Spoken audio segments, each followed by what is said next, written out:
నమస్తే, welcome to యూఏటీవీ. Telangana రాష్ట్రంలోనే కాదు, ఆంధ్రప్రదేశ్ రాష్ట్రంలో కూడా బాగా సుపరిచితులు డాక్టర్ రాఘవ శర్మ గారు. మరి రాఘవ శర్మ గారు రాజకీయాలకి సంబంధించి కావచ్చు, అదేవిధంగా అనేక రకాలైనటువంటి ఇష్యూస్ మీద ఆయన మాట్లాడతారు. అదేవిధంగా ఎవరికైనా ఏదైనా ఒక మంచి జరగాలంటే నిజముని నిర్భయంగా ఇది జరుగుద్దంటే జరుగుద్ది, జరగదంటే జరగదు. ఆయన క్లారిటీగా క్రిస్టల్ క్లియర్గా వాళ్ళ ముఖం మీద చెప్పే ముక్కుసూటి మనిషి, ముఖ్యంగా నారసింహుడి బిడ్డ, సీతమ్మ గారి బిడ్డ. సో మరి నిజంగానే ఆంధ్రప్రదేశ్లో అరెస్టుల పర్వం కొనసాగుతుందా? అది ఎంతవరకు కరెక్ట్?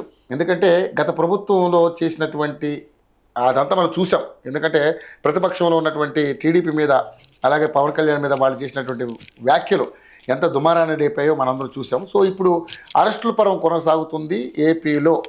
అది వల్లభనేని వంశీతో స్టార్ట్ అయింది, పోసాని కృష్ణమురళి, అదేవిధంగా నెక్స్ట్ ఇంకా చాలామంది ఉన్నారు అంటూ కూడా రకరకాల వార్తా కథనాలు వినపడతా ఉన్నాయి. సో మరి ఏంటి అసలు నిజంగానే మరి ఈ ప్రభుత్వం అటువంటి నిర్ణయం తీసుకుంటాం వెనకాల మరి ఇది ఎవరికి మంచి జరుగుతుంది, ఎవరికి లాభం జరుగుతుంది, ఎవరికి చెడు జరుగుతుంది అనేది రాఘవ శర్మ గారితో ఒకసారి డిస్కస్ చేద్దాం. మరి ఆయన అభిప్రాయం ఏంటో తెలుసుకుందాం. శర్మ గారు నమస్కారం. శుభాశీస్సులు అన్న. నిజంగానంటే మనం గతంలో చాలాసార్లు చర్చించుకున్నాం ఏపీలో ఏం జరగబోతుంది ఏంటి. నేను అన్నీ నీకు ముందుగా తెలియపరచడం జరిగింది. అవును, ఇవాళ స్క్రీన్ మీద చూడడం జరుగుతుంది. ఇందులో నా గొప్ప ఏముంది?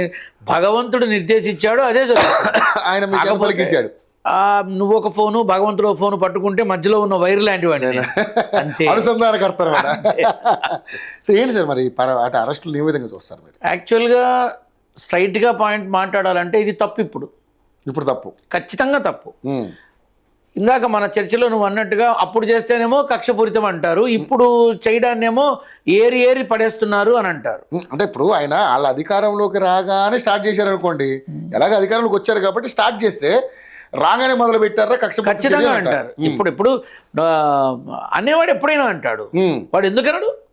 ఇప్పుడు మొన్న మాట్లాడినప్పుడు ఇప్పుడు ఆ ప్రభుత్వం, గత ప్రభుత్వం వాళ్ళు ఏమంటారు?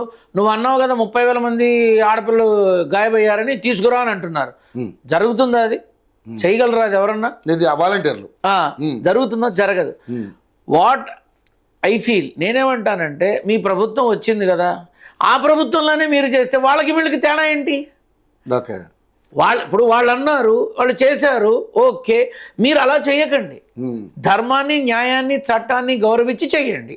ఒకటి వాళ్ళ మీద దృష్టి పెట్టే కన్నా ప్రభుత్వం ప్రజల మీద దృష్టి పెడితే, మొన్న విజయవాడ బుడమేరు విధానంలో ప్రభుత్వం అత్యంత అద్భుత, అసలు ఫలితం మామూలు కాదు. అది అద్భుతంగా చేశారు ప్రభుత్వం, అద్భుతం. అసలు అందులో 70 ఏళ్ల పైన పడిన చంద్రబాబు నాయుడు గారు ఎంత అద్భుతంగా కష్టపడ్డారో, ఆ వయస్సుకి ఆ విధంగా ఇంటికి కూడా వెళ్లకుండా కలెక్టర్ ఆఫీస్లో ఆయన వెహికల్లోనే ఉండి ప్రతిదీ దగ్గరుండి చూశారు ఆయన.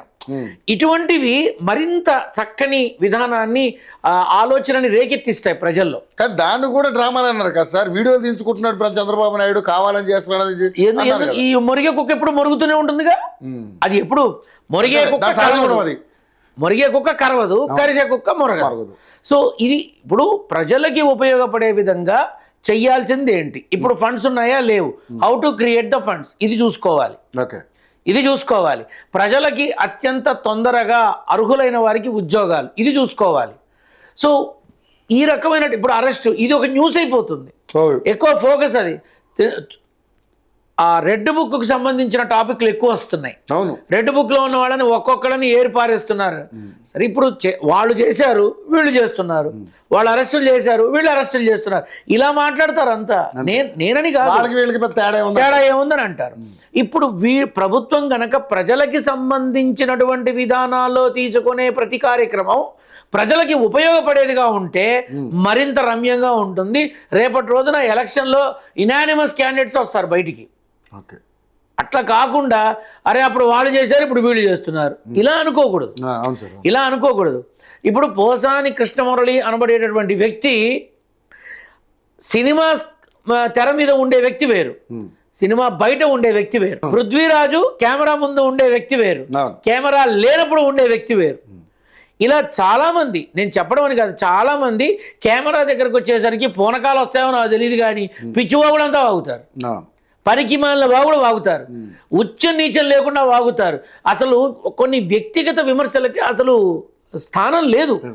రాజకీయంలో ఎవరైనా సరే ప్రతిపక్షం కానీ పాలకపక్షం కానీ వ్యక్తిగత దూషణ విరుద్ధం చెయ్యకూడదు. ఎంతమంది ఊరుకున్నారు? అది ఎన్నాళ్ళైంది ఆ రోజులు పోయి? ఇప్పుడు ఒకళ్ళు రాజకీయాల్లో పైకి రావాలనుకుంటే వాళ్లకు సంబంధించిన విధానంలో మాట్లాడాలి. ప్రతివాడు వీడికి ఈ రకంగా ఉంది ఫ్యామిలీ, వాడికి ఆ రకంగా ఉన్నారు పిల్లవాళ్ళు, ఇవే మాట్లాడుతున్నారు తప్ప ఇంకొకటి లేదు. రాజకీయపరమైన విధానంలో మనం ఏం చేస్తున్నాం, ప్రజలకి మనం ఏం చేయగలిగాం, ఇది కదా ఆలోచించాలి. ఎంతమంది ఆలోచిస్తున్నారు? ఇప్పుడు పోసాని అరెస్ట్ అయ్యాడు, నెక్స్ట్ ఎవరున్నాడు లిస్ట్లో, నా తర్వాత ఎవరున్నారు? ఇది ప్రతి ఒక్కళ్ళకి ఇప్పుడు అరెస్టుల పర్వం మీద ఉన్నంత క్యూరియాసిటీ కొత్తగా వచ్చే పథకాలు మనకు ఉపయోగపడతాయా, మనకి వీలవుతాయా, మనకు వస్తాయా? బాబు గారు పిల్లాడికి 15,000 ఇస్తా అన్నారు, ఏమీ ఇవ్వలేదని ఇంకొకటి ప్రచారం మొదలు పెడతాడు. ఇదిగో మాకు వచ్చాయి. అప్పట్లో మన గత ప్రభుత్వం అంతా కూడా ఎస్సీ ఎస్టీ వాళ్ళకి సపోర్ట్గా నిలిచింది, వాళ్ళందరికీ ఇచ్చింది, మాకు ఇవ్వలేదని అన్నారు. ఇప్పుడు వీళ్ళేమో ఎస్సీ ఎస్టీ వాళ్ళని పట్టించుకోవట్లేదు, మిగతా వాళ్ళకి వాళ్ళు అంటారు. అత్త కోడలు అంటుంది, కోడలు అత్తని అంటుంది, అంతకుమించి ఏముండి చస్తుంది? మళ్ళీ ఒకే చూరు కింద ఉంటారు వీళ్ళంతా, ఒకే అసెంబ్లీలో ఉండాలిగా వీళ్ళంతా. కాకపోతే నా అభిప్రాయం ఏంటంటే మరీ పూర్తిగా వాటి మీద కాకుండా కొంత ప్రజా ఉపయోగకారకమైనటువంటి విధానాల్లో వాటికి సంబంధించినటువంటి అవకాశాలు ఏవైతే ప్రస్తుతం ఉన్నాయో వినియోగించుకొని ముందుకెళ్తే మంచిది. ఎలా అనిపిస్తుంది మీకు ఏపీ ప్రభుత్వం పనితీరు? 2027 వరకు ఏదైతే ఇతమిద్దంగా ఉందో ఫండ్స్కి బాగా ఇబ్బంది ఉంటుంది. ఇచ్చిన పథకాలు కూడా 100కి 100% అవ్వడం కష్టం. అంతేకాకుండా ఈ 1 ఇయర్ తర్వాత కొన్ని లుకలుకలు బయటకు వస్తాయి. అంటే అసంతృప్తి మనుషులు బయటకు వస్తారు, అసంతృప్తి నాయకులు బయటకు వస్తారు. 5 ఏళ్ళు కష్టపడ్డాం, మనకి రాకుండా నిన్నగాక మొన్న వచ్చిన వాళ్ళకి వచ్చాయి పదవులు అనే భావనతో ఉండేటటువంటి వాళ్ళు బయటకు వస్తారు. ఈ కదలికలు కొన్ని ఉంటాయి, ఖచ్చితంగా ఉంటాయి. అంతెందుకు, అదే నేను మన దీనిలో చెప్పాను, ఒక డయాస్ మీద ఒకళ్ళు మన కళ్యాణ్ బాబుని తక్కువ చేసి మాట్లాడడం, ఆ తర్వాత ఎవరేం మాట్లాడాల అంతా తదుకుపోతున్నారు అంతా. ఇవాళ నివురుగప్పిన నిప్పులా ఉన్నప్పటికీ రేపటి రోజున ముక్తకంఠంతో కళ్యాణ్ బాబు సీఎం అవ్వాల్సిందే అంటే అప్పుడు ఎవరేం చేయగలరు? మామూలుగా ఉండవు. సో ఖచ్చితంగా కళ్యాణ్ బాబు అంటారా, చిచ్చి చంద్రబాబు నాయుడు గారు ఉండాలి, ఆయన మాత్రమే, మనం కాదు అని అంటారు. అది తన గొప్పతనానికి తన సంస్కారానికి ఒక దాన్ని ఏమంటే ఉదాహరణ అది. కానీ యావత్ రాష్ట్రం అంతా కూడా కోరుకుంటే, బీజేపీ జనసేన కోరుకుంటే కళ్యాణ్ బాబు అవ్వాల్సిందేగా, లేదా కూటమి విడిపోవాలి. కూటమి విడిపోనన్నా విడిపోవాలి, విడివిడిగా చెయ్యాలి, లేదా అందరూ కలిసి కళ్యాణ్ బాబుని సీఎంగా కూర్చోబెట్టాలి. ఇది జరిగినా నేనేం ఆశ్చర్యపోను, ఎందుకంటే యోగం ఉంది కాబట్టి. అక్కడ బ్రహ్మాండంగా ఉంది, ఉందా ఏమిటి? బ్రహ్మాండంగా ఉంది. కాకపోతే ఏంటంటే కొంచెం టైం పడుతుంది అంతే. ప్రస్తుతం కూటమి ప్రభుత్వం ఈ కొలువులు అంటే ఉద్యోగాలు ఇచ్చే పనిలో స్టూడెంట్స్ కూడా చాలా చేస్తున్నారు. అవునా? ఈ కొలువులు ఏదైతే ఏర్పాటు చేసే విధానం, అలాగే నిలువ నీడ ఏర్పాటు చేసే ఎన్నో బిల్డింగ్లు తుప్పు పట్టిపోయిన దాన్ని ఏమంటారు స్కెల్టన్, ఆ బిల్డింగుల యొక్క సమూహాలు కానీ ఇంకోటి కానీ చాలా దారుణాతి దారుణంలో ఉన్నాయి. ఈ గృహ వసతులు కల్పిస్తామని కట్టినవి, మనిషి అనేవాడి నీడ లేదు. వాటన్నిటినీ శుభ్రపరిచి అర్హులైన వాళ్ళకి అందించవచ్చు. బీడుబారిపోయిన భూముల్ని పొలాలు లేని రైతుల్ని పిలిచి వాళ్ళకి అప్పచెప్పి మాగాని పండించండ్రా అని చెప్పచ్చు. ఇలా ఎన్నో రకాలుగా ఆలోచించవచ్చు. ఎన్నో ప్రభుత్వ భూములన్నిటినీ కూడా ఒక్క అడుగు భూమి లేని రైతుల్ని పిలిచి దున్నరా భూమి అంటే దున్నకుండా ఉంటాడా? పంట పండించకుండా ఉంటాడా? కానీ మన దగ్గర బడ్జెట్ ఉండాలిగా. అవును, అసలు ముందు కార్యాచరణలో దిగితే సరిపోతుందిగా, కార్యాచరణ రావాలి. కానీ ఎన్డీఏ సపోర్ట్ ఉన్నప్పటికీ కూడా ప్రభుత్వం, కేంద్ర ప్రభుత్వం ఎందుకు ఏపీ మీద, ఎన్డీఏ గవర్నమెంట్ కాదుగా ఇది, ఒక డబుల్ ఇంజిన్ సర్కార్ కాదు కదా. సో వీళ్ళ అభిప్రాయాలు కొన్ని ఉంటాయి, వాళ్ళ అభిప్రాయాలు కొన్ని ఉంటాయి. ఇప్పటికీ అందరికీ ఒకే ప్రశ్న, టీడీపీకి 130 పైచీలకు సీట్లున్నా 21 సీట్లు వచ్చిన జనసేనకే ప్రాముఖ్యత ఉంది అంటారు. ఈ కడుపు మంట ఎంతో మందిలో ఉంది. బయటపడతారా ఎవడన్నా? కూడా అదే నడుస్తుంది. ఎవడన్నా బయటపడతారా? ఎవడు బయటపడ్డు. ఎవడో నాలాంటి మొండి ముండా కొడుకు, మూర్ఖపుండా కొడుకు నోరేసుకొని అరుస్తాడు. ఇంతకన్నా ఏముంటుంది? ఎవడన్నా పట్టించుకుంటాడా? పోనీ మీరు అనుకోకపోతే జరుగుతుంది అదే కదా. అదే నేను ఏదైతే చెప్తానో జరుగుతుంది కాబట్టే మాట్లాడతా. లేకపోతే నాకేమన్నా కళ్యాణ్ బాబు పిలిచి 5 కోట్లు ఇస్తారా, చంద్రబాబు నాయుడు గారు పిలిచి 10 కోట్లు ఇస్తారా, లేదు నరేంద్ర మోడీ గారు పిలిచి 100 కోట్లు ఇస్తారా మాట్లాడమని? ₹1 నాకేమీ వచ్చి చావదు, అవునా? కానీ వాస్తవికతకు దగ్గరగా ఉంటూ వాస్తవాన్ని మాట్లాడుతూ మనసులో ఉన్న విషయాన్ని ప్రస్ఫుటంగా తెలియపరచడం అనేదే నారసింహుడి బిడ్డగా నా విధి. నాకు తెలిసిందే మాట్లాడతా, తెలియని దాని గురించి మేకపులేసి ఇలా ఉంటుందేమో అలా అవుతుందేమో ఈ చెత్త నేను మాట్లాడను. ఓకే సరే. ఇప్పుడు అసెంబ్లీలో కళ్యాణ్ గారు మాట్లాడుతూ మాకు ఎన్ని లుకలుకలు ఉన్నా ఎన్ని ఉన్నా ఒక 15 ఏళ్ళు అయితే ఎన్డీఏ మాదే అధికారం ఉంటుంది ఇక్కడ అని అన్నాడు. అంటే ఏంటి? వైసీపీ ప్రభుత్వం వచ్చినప్పుడు ఇది కూటమి, ఇది ఎన్డీఏ. వైసీపీ ప్రభుత్వం వచ్చినప్పుడు వాళ్ళు కూడా అన్నారు ఇంకో 20-25 ఏళ్ళు మా జగన్ అన్నే సీఎం. 30 ఏళ్ళు సరే, ఓ 5 తక్కువ ఎక్కువ 20-25 ఏళ్ళు మా జగన్ అన్నే సీఎం, నెక్స్ట్ కూడా మేమే అన్నారుగా. ఎవరు? కార్యకర్తలు కాదు, ఎన్నికైన ఎమ్మెల్యేలు అన్నారు, ప్రమాణ స్వీకారం చేసిన మంత్రులు అన్నారు, ఐఏఎస్లు అన్నారు, కొంతమంది ముఖ్యమంత్రి అన్నాడండి. అవునా?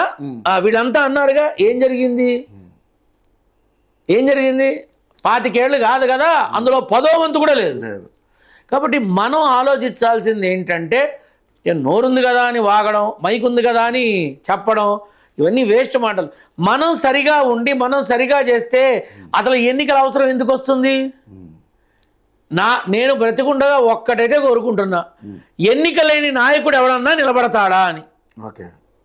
అంటే ఇనానిమస్గా, అంటే విత్డ్రా చేసుకున్న తర్వాత సెలెక్ట్ చేయడం కాదు, ఈ నియోజకవర్గంలో అసలు ఎన్నికే అవసరం లేదు, మా నాయకుడు ఈయనే అంటారు ఎవరన్నా? ఒక కలగా మిగిలిపోతుందేమో అనుకుంటా. ఎందుకంటే అది చాలా గొప్ప విషయం. అలా రావాలి అంటే అందరి మనసులు గెలవాలి. ఈవెన్ శత్రువు కూడా శభాష్ అనాలి. ఇంట్లో ఉన్న తమ్ముడు అన్నయ్య అంటల్లా, ఇంకా గడపవుతున్న వాడు ఎవడంటాడు? అవును కదా. కాబట్టి ఇది జరగని పని. నేను అంటా, ఇవాళ నేను ఇక్కడ ఉన్నా, నెక్స్ట్ గవర్నమెంట్ నాకు కన్ఫర్మ్ చేసేసారు, ఏమిటి నా పిండాకుడు శాతవాహన ట్రైన్లో బెర్తే కన్ఫర్మ్ అయితే అవ్వదు, వెయిటింగ్ లిస్ట్ ఉంటుంది. ఇది రాష్ట్ర ప్రభుత్వానికి సంబంధించిన విధానం. ఎవడికి వాడు మాట్లాడతానంటే మాట్లాడతా, దాన్నే ఉంది, అవ్వాలిగా, అవ్వదు. కాబట్టి కళ్యాణ్ బాబు ఆశించడంలో తప్పులేదు. 15 ఏళ్ళు ఎన్డీఏ గవర్నమెంట్ ఉంటుంది, ఎన్ని లోకలుకలు ఉన్నా ఎన్ని ఇబ్బందులు ఉన్నా ఏ రకంగా ఉన్నా మేము ఉంటాం అన్నారే తప్ప ఇంకేమీ మాట్లాడలా. ఇప్పుడు అక్కడ సీఎంగా కళ్యాణ్ బాబు ఉండొచ్చు, లోకేష్ బాబు ఉండొచ్చు, ఎవరన్నా ఉండొచ్చు, ఎవరు ఊహించని విధంగా బ్రాహ్మణి వచ్చి సీఎం కూడా కావచ్చు, చెప్పలేం, మనం చెప్పలేం. కానీ యోగం ఉన్నవాళ్ళు మాత్రం ఒక్కరోజన్నా యడ్యూరప్పలాగా సీఎంగా ఉండొచ్చుగా. కాబట్టి ఇప్పుడు అంతవరకే మాట్లాడాలి, అంతవరకే మాట్లాడాడు, అంతే. మొన్న ఢిల్లీ సీఎం యొక్క ప్రమాణ స్వీకారానికి వెళ్తే ఎవరు హైలైట్ కాల, కళ్యాణ్ బాబే అయ్యాడు. ఎందుకు? ఎందుకు? మిగతా వాళ్ళు కాలేదే. కాబట్టి కొన్ని లెక్కలు ఉంటాయి, అర్థమైంది. ఇప్పుడు ఆయన చెప్పిందే, కళ్యాణ్ బాబుకి మోడీకి మధ్య ఉన్నటువంటి అనుబంధం ఏంటో ప్రతిసారి చాలా క్లారిటీగా చూపిస్తారు. చాలా క్లారిటీగా. నాకు తెక్క ఉంది కానీ దానికి లెక్క ఉంది అంటూ ఉంటాడు సినిమాలో ఆయన. అదే సినిమా పేరు కూడా తెలిసి చావదు, గబ్బర్ సింగ్. ఇప్పుడు ఆ విధంగా ఆ మనిషి ఆలోచన చక్కగా చెప్పాడు. ఇష్టం ఉన్నా లేకపోయినా మీరు మాతో కాపురం చేయాల్సిందే, అంతే. కానీ నెక్స్ట్ ఎవరు అది తెలియదు. కళ్యాణ్ బాబు ఎందుకు కాకూడదు చెప్పలేము. కాబట్టి ఏంటంటే కొంచెం 2027 దాకా ఈ రకమైనటువంటి మాటలు వస్తాయి, విధానాలు వస్తాయి, మీటింగ్లు అవుతాయి, ఎన్నో బయటపడతాయి. ఇప్పుడు ఎంతెందుకు, నేను మొన్న చెప్పాను, 2 రోజుల్లో నాకు ఫోన్, ఎవరో ఈ ఫైబర్ నెట్కి సంబంధించిన ఒక మనిషి చైర్మన్ అయ్యాట. అంటే అంతకుముందే చైర్మన్ కాకముందే, ఇప్పుడు ఈ మనిషికి ఎంత పెద్ద పదవి ఉన్నా తన కడుపు మంట మాత్రం తొందరలో కక్కుతాడరా అన్న. నా కర్మ కొద్దీ 48 గంటల్లో మా వాడు ఫోన్ చేసి, గురుగారు అర్జెంటుగా టీవీ పెట్టండి అని అన్నాడు. నేను బయట ఉన్నాను రా, సరే నేను మీకు ఒక లింక్ పంపిస్తా చూడండి అన్నాడు. ఏమిటది? నేను చెప్పిందే జరిగింది. మాట్లాడట. ఎందుకని?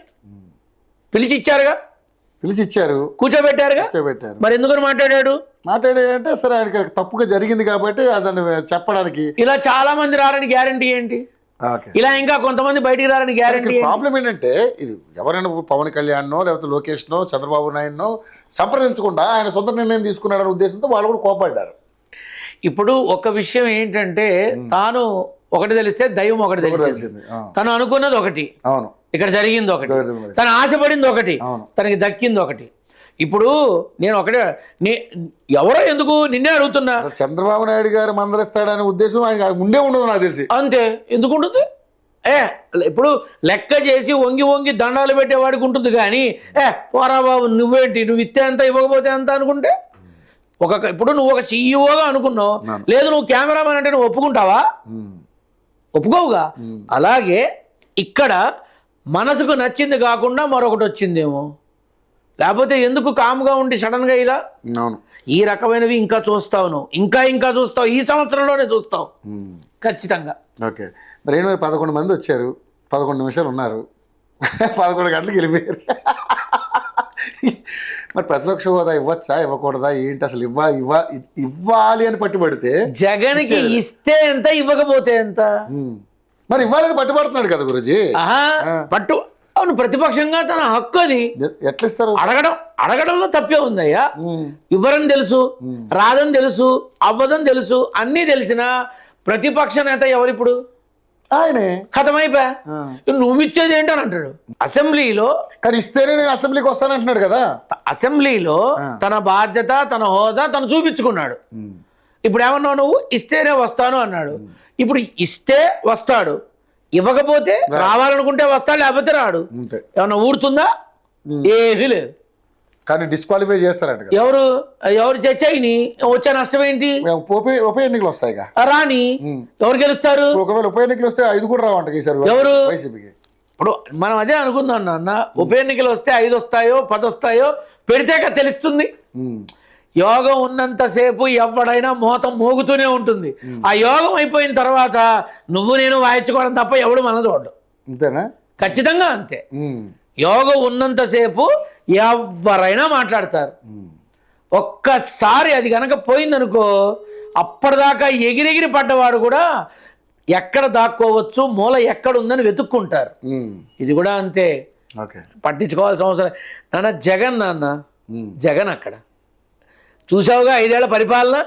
అది చూసి కూడా ప్రతిపక్ష హోదా ఇవ్వలేదు ఫీల్ అవుతాడా? ఫీల్ అవుతాడా? అంటే 5 ఏళ్ల పరిపాలనలో పోనీ ఏంటి అంత గొప్పగా జరిగిందని మీరు అనుకుంటున్నారా, లేదా జరగలేదని అనుకుంటున్నారా? అసలు ప్రభుత్వ పాలన ప్రాపర్గా జరుగుంటే మళ్ళీ వాళ్లే వచ్చేవాళ్ళుగా. ప్రభుత్వ పాలన ప్రాపర్గా జరిగితే ఖచ్చితంగా ఉండేవాళ్ళు. ప్రభుత్వ పాలన సరిగా జరగలేదు, ప్రభుత్వ యంత్రాంగం సరిగా జరిపించలేదు, ప్రజల గోడు ఎవరు పట్టించుకోలేదు, ప్రజల్ని తొక్కిపెట్టారు. ఈ భావంతో బ్రతుకుతున్నప్పుడు తిరిగి మళ్ళీ పట్టం కడతారనుకోవడం తప్పు. ఇళ్ల స్థలాలన్నీ కూడా ప్రభుత్వ ఆధీనంలో ఉంటాయి అన్న ఒకే ఒక్క విధానం మొత్తం భూస్థాపితం చేసింది. అంతే. ఆ నిర్ణయం తీసుకునే కారణాలు ఎవరు? అలా తీసుకోమని చెప్పింది ఎవరు? జగన్ని మోసం చేసింది ఎవరు? జగన్ని భ్రష్టు పట్టించింది ఎవరు? అసలే జగన్ అక్కడ. అతన్ని ఇంకా తప్పుదాడిలో తీసుకెళ్ళింది ఎవరు? అంటే ఇప్పుడు నీకు అనిపించవచ్చు, అమ్మ గురుగారు మీరు జగన్ అభిమాన గడిద గుడ్డు. నేను నిజం మాట్లాడుతున్నాను. అంటే మీరు మాట్లాడే మాటలు నిజంగా జగన్ ఎవరైనా అదే అనుకుంటాడు. ఇందాక కళ్యాణ్ బాబు గురించి మాట్లాడా, కళ్యాణ్ అభిమానం అనుకుంటారు. ఇప్పుడు జగన్ కాసేపు ఇంకో ఎవరు ఎలా అన్నా అనుకోని కామెంట్లో నన్ను దొంగముండా కొడక చెట్టని నాకు వచ్చేదన్నా ఊడుతుందా? ఏమన్నా ఊడుతుందా? ఏమీ ఊడదు. కానీ నిజమే మాట్లాడతా, నిజమే చెప్తా, నాకేం భయం లేదు. జగన్ని తప్పుదో పట్టించే విధానంలో ఎవరున్నారు? జగన్ మెప్పు కోసం చేసిన ప్రయత్నాలు ఎవరు చేశారు? జగన్ని ప్రజల పక్షాన్ని జగన్ చాలా తెలివైనడు అనుకో అహంభావం ఉంటుంది కదా. మరి ఎందుకు నన్ను తప్పుదో పట్టిస్తున్నారు వీళ్ళని, ఆయన ఎందుకు అనుకోలేదు? ఇంకా జగన్ చెప్పినట్టుగానే మేము చేసాం అని చెప్పి వీళ్ళందరూ మాట్లాడుతూ ఉన్నారు కదా ఈ రోజు. ఎవరు చూసి వచ్చాడు? వాళ్ళు చెప్తారు సార్, వాళ్ళు చెప్తారయ్యా, మనం చూసామా? జగన్ అదే గెలిస్తే మమ్మల్ని తిట్టమన్నాడు కాబట్టి మేము తిట్టాం ఆ మాట అన్నారు. అదే గెలిస్తే మేము ఏం చెప్పామో అదే ఇవాళ నిజమైంది, మేమేం చెప్పామో ఆయనకి అదే నిజమైంది అంటారు. ఏదైనా ఒకటే. నేను ఇప్పుడు నా ఇది ఏంటంటే, ఇప్పుడు ఖచ్చితంగా గత ప్రభుత్వం వాళ్ళదే కదా, ఇప్పుడు ఈ ప్రభుత్వం వచ్చింది కదా, దీన్ని బట్టి వాళ్ళు కొంత తెలుసుకుంటారుగా, కొంత ఆలోచిస్తారుగా. నెక్స్ట్ టైము సీట్లు పెరుగుతాయేమో, ప్రభుత్వం వస్తుందేమో, ఏమన్నా చెప్పగలమా? నీకు నేను గుర్తుంటే ఎలక్షన్స్ నోటిఫికేషన్ రాగానే నా దగ్గర రా, రిజల్ట్ ఇస్తా, గడచిన 5 సార్లుగా ఇచ్చినట్టుగా, నాకేం ప్రాబ్లం లేదు. కానీ కూటమి ప్రభుత్వం 15 ఏళ్ళు పరిపాలిస్తుంది అని అనడంలో తప్పు లేదు. కానీ సీఎంలు మాత్రం ఒకళ్ళే ఉంటారని మనం చెప్పలేం. ఉండరని నేను చెప్తున్నా నేరుగా. ఉండరు. ఓకే. ఖచ్చితంగా చాలా తేడాలు, చాలా మార్పులు 2027 మార్చి లోపల చూస్తాం. ఓకే. ఒకవేళ జమిలీ వస్తే ముందే చూస్తాము. జమిలి ఇంక చెప్పేదేముంది, అప్పుడు మరో కూటమి వస్తుంది. ఏమో అన్నా చెల్లెలు కలుస్తారేమో రాఖీ పండగ నాడు, చెప్పలేం కదా. షర్మిలకి మంత్రి అయ్యే యోగం ఉంది, అది ఎలా ఉంది తెలియదు, ఎలాగైనా రావచ్చు, చెప్పలేము. నాన్న, రాజకీయంలో శాశ్వత శత్రువులు లేరు, శాశ్వత మిత్రులు లేరు. పచ్చి బూతులు, బండ బూతులు తిట్టారు స్టేడియంలో కూర్చొని టీడీపీ పార్టీ వాళ్ళు బీజేపీని, నరేంద్ర మోడీని. మరి ఇవాళ ఏం జరిగింది? అలాగే ఇవాళ అన్నా చెల్లెలు ఏదో అనుకున్నారు కదా అని ఆ జన్మాంతం అలానే ఉంటారనుకోవడం మన తప్పు. అందుకే నువ్వు ఇందాక అన్నావే గుర్రం ఎగరావచ్చని, ఎగరడం ఏమిటి, డ్యాన్స్ కూడా చేయొచ్చు. ఆల్రెడీ చూస్తున్నా ఫోన్లో ఏవో గుర్రాలు డ్యాన్సులు చేయడం, ఇక ఇప్పుడు బ్రేక్ డ్యాన్స్ కూడా చేస్తాయేమో. ఏదైనా జరగచ్చు నాన్న భగవంతుడి యొక్క దయతో. రైట్. ఇక ముఖ్యంగా తెలంగాణకు వచ్చేద్దాం. మీరు అన్నారు గతంలో పథకాల విషయం పక్కన పెడితే ఇష్యూస్ బయటకు వస్తాయి, ఇష్యూస్ అన్ని బయటకు వస్తున్నాయి. ఏంటి సార్ పరిస్థితి? ఇంకా వస్తాయి నాన్న.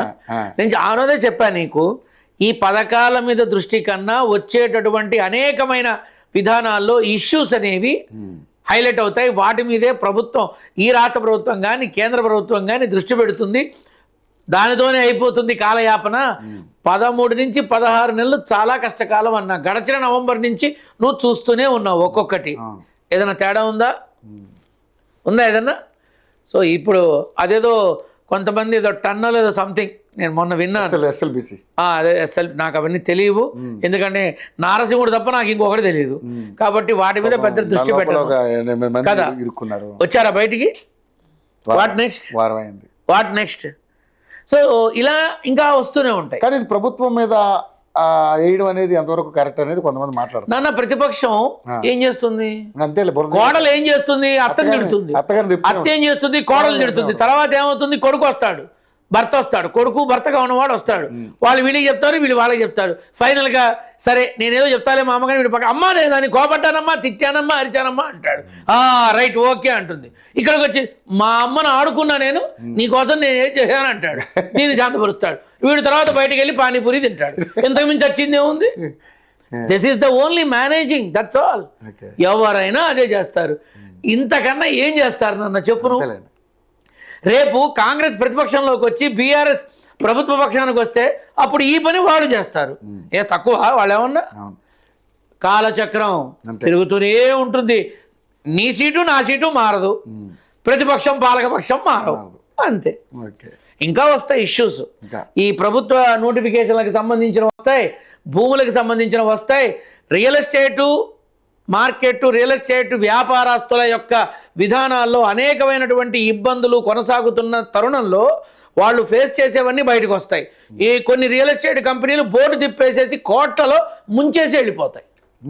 ఆల్రెడీ నేను చెప్పినట్టుగా 2, 3 జరిగినాయిట, నాకు చెప్పారు. ఇంకా ఇలాంటివి జరుగుతాయి. ఎందుకు మరి ఏం చేస్తారు? వాళ్ళు ఏం చేయలేరు. రిజిస్ట్రేషన్ చేయట్లేదు కదా, జరగట్లేదు, ఇచ్చిన రేటు రావట్లేదు. ప్రభుత్వ పరంగానూ ఏమీ చేయలేరు. ఎవరేం చేస్తారు? ఇలాగే ఉంటుంది. ఇది ఇబ్బంది ఉంటుంది నాన్న. రియల్ ఎస్టేట్ మార్కెట్ పెరిగింది అనుకున్నంత మూర్ఖత్వం ఇంకొకటి లేదు ఇప్పుడు. అంటే ఎప్పుడు కల్లా పెరిగే అవకాశం ఉందంట? ఇంకో 7-8 నెలల తర్వాత మాట్లాడుకుందాం. ఇంతేనా? ఏది నాన్న? కట్టిన కట్టడాలు ఏమవుతున్నాయి, చేసినటువంటి ఈ వ్యాపారాలు ఏమవుతున్నాయి, తీసుకున్న భూములు ఏమవుతున్నాయి, ప్లాటింగ్ చేసిన వెంచర్ల పరిస్థితి ఏంటి, రియల్ ఎస్టేట్ మార్కెట్లో ఉన్నటువంటి మార్కెట్ ఏజెంట్లు కానీ మార్కెటింగ్ సిబ్బంది కానీ ఆఫీస్కి రావడానికి డబ్బులు లేక మానేయడాలు జరుగుతున్నాయి. కంపెనీలు రన్ చేయలేక రియల్ ఎస్టేట్ వ్యాపారులు మొత్తం మూసుకొని కూర్చున్నారు. బాగుంటే ఇలా ఎందుకుంటారు? ఇది నిజం నాన్న, ఎవరు చెప్పరు. నేను అన్ని తెగించిన వాడిని కాబట్టి మాట్లాడుతున్నా, అంతే. ఓకే. సో మరి ఇంకొక విషయం ఏంటంటే, ఏదో ప్రపంచానికి దేశానికి ఏదో విపత్తు ఉండబోతుందని చెప్పేసి ఒకటి బాగా వైరల్ అవుతుంది సార్. ఆ చెప్పిన వాళ్ళు పోతారేమో. అదే నేను ఓపెన్గా మాట్లాడుతున్నా. సముద్రంలో ఉన్న తాబేళ్ళు, అది చెప్పిన వాళ్ళు పోతారేమో. సముద్రం నుంచి తాబేళ్ళు రావడం కొత్త, చేపలు రావడం కొత్త, తిమింగలాలు ఒడ్డుకు కొట్టుకు రావడం కొత్త, ముసళ్ళు రావడం కొత్త, ఇళ్లలోకే వస్తున్నాయి. మరి దీని అమ్మగడుపు కాలిపోయిన ఇంట్లో వంటింట్లోకి వచ్చింది ముసలి, ఏదో భోజనానికి వచ్చినట్టు. See, let us not get into the deep unnecessary things. ఇవి భయస్థులని, అమాయకులని, పిరికి వాళ్ళని, ఆందోళన పడే వాళ్ళని, అనవసరమైన భయాలకి లోనయ్యేటటువంటి వాళ్ళని సొమ్ము చేసుకోవడం తప్ప ఏమి లేదు. నన్ను ఒక మాట చెప్పు, ప్లేగు, మసూచి, కలరా, డెంగ్యూ, చికెన్ గున్యా, ఎయిడ్స్, కరోనా ఎన్ని వ్యాధులు వచ్చినా అవి పోతున్నాయి, కానీ దేశానికి ఏమన్నా అయిందా? మనుషులు పోతున్నారు కదా సార్. అంటే అవి రాకపోతే పోరా? వచ్చిన పోతారు, రాకన్నా పోతారు కదా. ఎవడా చిరంజీవి ఇక్కడ వస్తే ఎర్లీగా పోతున్నారు, కొనాలు బతుకుతారు. అంతే కదా, ఎవడన్నా పోవాల్సిందే. అంతే కదా. ఇప్పుడు కాకపోతే 4 రోజులు నువ్వు లేటు, 2 రోజులు నేను ముందు, అంతే తేడా, ఏం ఉండదు. ఆ గ్రహ కూటమి వల్ల ఇలా అవుతుంది. ఇప్పుడు చెప్పిన వాళ్ళు మరి అష్టాగ్రహ కూటమి మరి ఎందుకు మరి ఏ గ్రహ కూటమి వచ్చింది? విజయవాడ మునిగిపోయింది, ఆంధ్ర, ఇక్కడ తెలంగాణ మునిగిపోయింది, అక్కడ కర్ణాటక మునిగిపోయింది, తమిళనాడు మునిగిపోయింది. మరి ఏ గ్రహ కూటములు చెప్పలేదే అప్పుడు చెప్పలేదే. ఇప్పుడు ఎందుకు మాట్లాడుతున్నారు? ఎవడు సముద్రంలో వచ్చేది? మహా అయితే నదుల్లోనూ సముద్రాల్లోనూ సుడిగుండాలు వస్తాయి, అంతకు మించి ఇంకా ఏమీ రావు. వచ్చే నష్టం లేదు, వచ్చే నష్టం లేదు. ఈ భూభాగం మొత్తంలో 75% వాటరే ఉంది, 25% భూమి. కాబట్టి 75% వాటర్ అంతా కూడా భూమి వైపు వస్తే మనంతా కూడా అప్పుడు ఏదో అన్నారు 2012లో ప్రపంచం అంతం కాబోతుందని. నేను అప్పుడు చెప్పాగా, 2012లో చెప్పిన వాళ్ళు అంతం అవుతారేమో, ప్రపంచం కాదు అన్న. ఆ తర్వాత ఏం జరిగిందో నాకు తెలియదు, ఎవడు అంతమయ్యాడో కూడా తెలియదు నాకు. Let us be practical. మనము కలియుగంలో శ్రీ వెంకటేశ్వరుడి సన్నిధానంలో అయినటువంటి ఆయన వైకుంఠం లాంటి ఈ భారతావనిలో, ఈ కర్మభూమిలో, ధర్మభూమిలో మనం ఉన్నాం. కష్టాలు అనుభవించక తప్పదు, సంతోషాలు అనుభవించక తప్పదు, ప్రతి కర్మని అనుసరించక తప్పదు, ఎవరూ తప్పించుకోలేరు. కాకపోతే భగవంతుని నమ్ముకున్నందుకు చెయ్యిపోయేది గోరుపోతుంది. నమ్మలేదనుకో నష్టం లేదు, కర్మని బట్టి వెళ్ళాల్సిందే జీవితం, ఇంతే తప్ప ఇంకొకటి లేదు నాన్న. ఇవన్నీ ఏంటంటే అంటే ఏదో రకరకాల చేపలు కూడా చాలా అట్టడుగు ప్రాంతంలో, ఏదో భూమి అంటే సముద్రంలో వెలుగు అనేదే ఉండదు, సూర్యరశ్మి పడినంత దూరంలో ఉన్న చేపలు కూడా బయటకు వచ్చేస్తున్నాయి ఒడ్డుకి. ఏదో జరగబోతుంది, సముద్రంలో ఏదో గందరగోళం జరగబోతుంది అనేది చాలా మంది మాట్లాడుతూ ఉన్నారు. సో ఇది భయ ప్రాంతంలో చేసే కంటెంట్ బాగుంది నాన్న. కంటెంట్ బాగుందా? కంటెంట్ బాగుంది, సూపర్. కంటెంట్ చాలుగా, వ్యూవర్షిప్ కోసం అంతే. నేనైతే అదే మాట్లాడతా. ఏమవుతుంది నాన్న, మనం ఈ కలియుగం అనేది అంతం ఎప్పుడు అనేది నీకు తెలుసా, నాకు తెలుసా? కలియుగ దైవం వెంకటేశ్వర స్వామికి తెలియాలి కదా. కలియుగాంతం ఉన్నంత వరకు నేను ఉంటాను ఇక్కడ అన్నాడు. ఫలానా ఇయర్ 2012 అని చెప్పాలా, 2025 అని చెప్పాలా? ఈ వేళందరికీ ఎందుకు? అక్కర్లేని ఇది కాకపోతే ఏదైనా సమస్య ఉంది, పరిష్కారం చెప్పు, తెలిస్తే, లేకపోతే లేదు. అది కూడా ఏవేవో మాట్లాడతారు, ఆ గ్రహాలని, ఈ గ్రహాలని, ఇవని అవని. ఓయమ్మ, ఒకటి కాదు. నేను అనేది ఏంటంటే భయస్థుడిని భయపెట్టండి, పరిష్కారం సున్నితంగా చెప్పండి. నువ్వు అజ్జేస్తేనే, నువ్వు ఇచ్చేస్తేనే అంటారు, ఏం ఉండదు. పెద్ద పెద్ద టీవీ ఛానల్లో దీని మీద పెద్ద పెద్ద డిబేట్లు, వేద పండితులు కూర్చోబెడతారు. నన్ను పిలిచావరే, నన్ను పిలిస్తే నేను మాట్లాడి చస్తాగా, నేను చెప్పి చస్తాగా. మన మాధ్యమం ద్వారా మీరు చెప్పింది అలా బయటికి. నేను ఒకటే చెప్తున్నా, ఏవో అవుతాయని అనవసరంగా శ్రీశ్రీ గారు రాసిన పాట ఎవరో వస్తారని, ఏదో చేస్తారని ఎదురు చూసి మోసపోకుమా. అవునా? దాన్ని బట్టి మీరు ఆలోచించండి, ఏది నమ్మాలో ఏది నమ్మకూడదు, అంతే తప్ప అనవసరమైన భయానికి లోటు కావక్కర్లా. సునామీ వచ్చింది, తుఫాన్లు వచ్చినాయి, వైజాగ్ అయిపోయింది, మునిగిపోయింది అన్నారు. ఏమైంది? ఫ్రెష్గా తయారైంది, అంతేగా. పాడైపోయిన ఇల్లుని కూలగొట్టి ఇంకో ఇల్లు కట్టుకుంటాడు కానీ కుటుంబాన్ని రోడ్డున పడేస్తాడా? అవునా? బురద పట్టిపోయిందని కొంపాగోడు వదిలేసి వెళ్ళారా? ఫైర్ ఇంజిన్లు పెట్టి కడిగిచ్చారు చంద్రబాబు గారు. మరి చెప్పు. అలాగే సముద్రంలో చేపలు వస్తే మంచివైతే తీసుకుని తింటారు, పనికి రాకపోతే పడేస్తారు, లేకపోతే మళ్ళీ సముద్రం వచ్చి లోపల తీసుకెళ్తుంది. ఇంతకన్నా అవుతుంది? సముద్రం ముందుకు వస్తుందా, మళ్ళీ వెనక్కి వెళ్తుందా? ఉంటుందిగా, అంతే. సముద్రంలో తిరిగింది ఎందుకులే, అసలే నేను మూర్ఖపు ఉడుకుని నా నోటి నుంచి ఇవే వస్తాయి, అవసరమా నాన్న? మనం వాస్తవికతకు దగ్గరగా వాస్తవాలు మాట్లాడుకుంటే మాత్రం భగవద్ ఆశీర్వచనంతో మనం భగవంతుని నమ్మినవాడు ఒక విధంగా, కర్మని అనుసరించేవాడు ఒక విధంగా. పుట్టాల్సిందే, చావాల్సిందే, ఎవడు శాశ్వతం కాదు, ఎవడు కాదు. కాబట్టి we have to be practical, అంతే.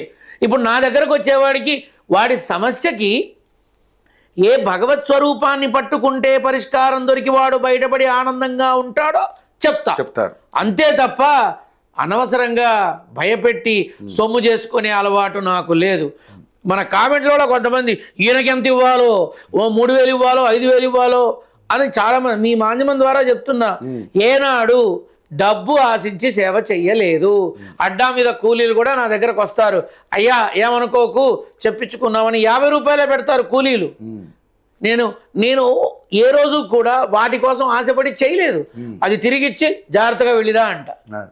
ఇవ్వగలిగేవాడు అబద్ధం చెప్పాడనుకో తెలుస్తుంది.